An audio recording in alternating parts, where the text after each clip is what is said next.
السلام علیکم دوستانو، زه یم سلام او تاسو ګورئ سلام فارمیسي یوټیوب چینل. دوستان، نن خبره کوو د انجکشن اینډ ډراپ ډي باره کښې چې دا څنګه استعمالیږي او کومې فایدې لري.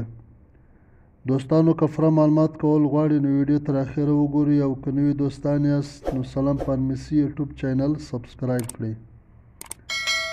دوستانو، انډیکیشن یا استعمال د انجکشن اینډ ډراپ ډي دوستانو دا د ویټامین ډي د کمزورۍ لپاره استعمالیږي. دوستانو، ویټامین ډي د هډوکو د مثبتوالي لپاره کار کوي. دوستانو، کله چې زموږ په بدن کښې د ویټامین ډي کمی راسي نو زموږ جوړونه درد کوي، ملا مو درد کوي.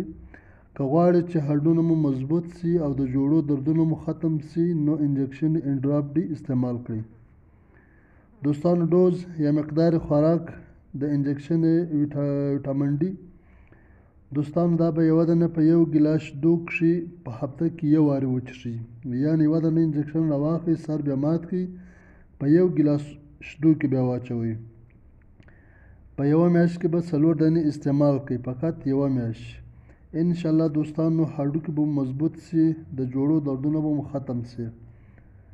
دوستانو، ساید افیکټس یا نقصانات دوستانو دغه انجکشن کله نه کله قبض پیدا کوي او کله نه کله دست یا عملونه پیدا کوي، خو نقصانات یې ډېر کم وي.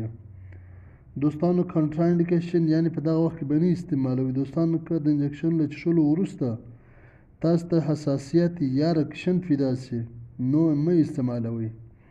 دوستانو، خدای دې وکړي دا لنډه ویډیو به ستاسو خوښ شوې وي.